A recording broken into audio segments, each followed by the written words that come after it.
Kita lihat dulu peralatannya bosku. Ini adalah peralatan dirakit sendiri oleh senior ini. Ini pawang ruak-ruak ini.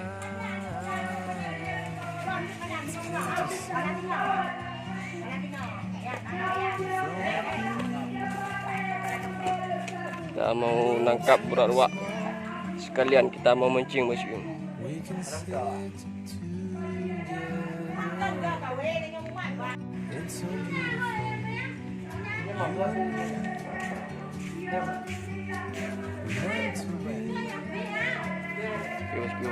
Ini buah mancang guys.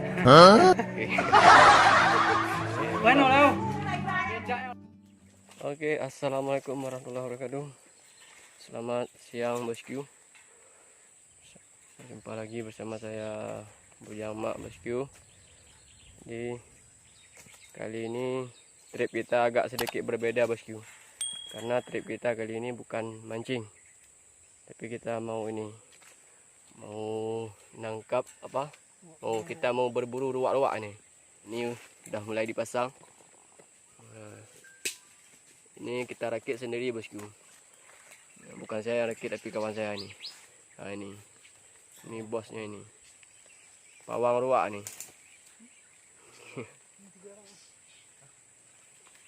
Oke. Jadi seperti inilah bosku. Pemasangan apa namanya? Ranjau. Taron ke nggak mau taron bosku.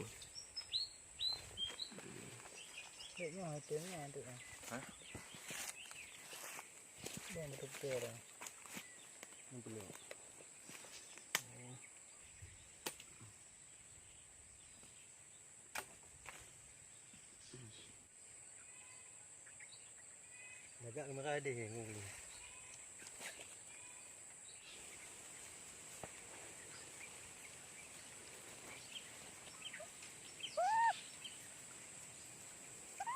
Ini pawangnya bosku.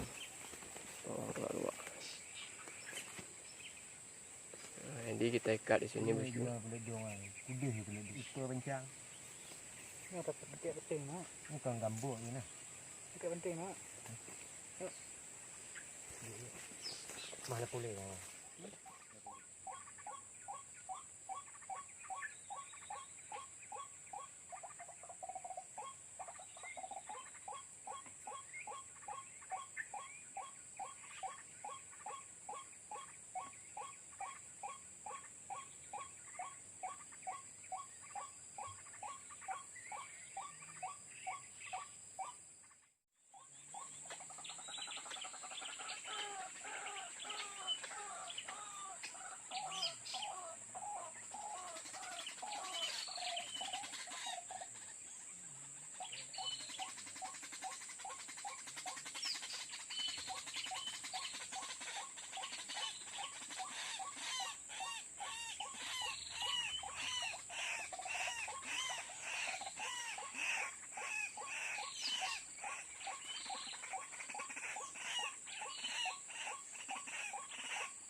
macam main outing lah.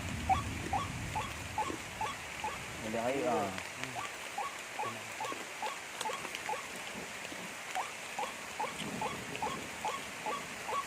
Betul mana dia main.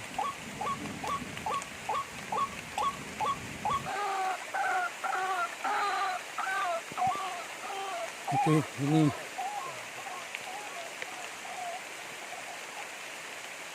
Ini pertama ni. Dapat atau Ni aja Pak Cindra. on ni.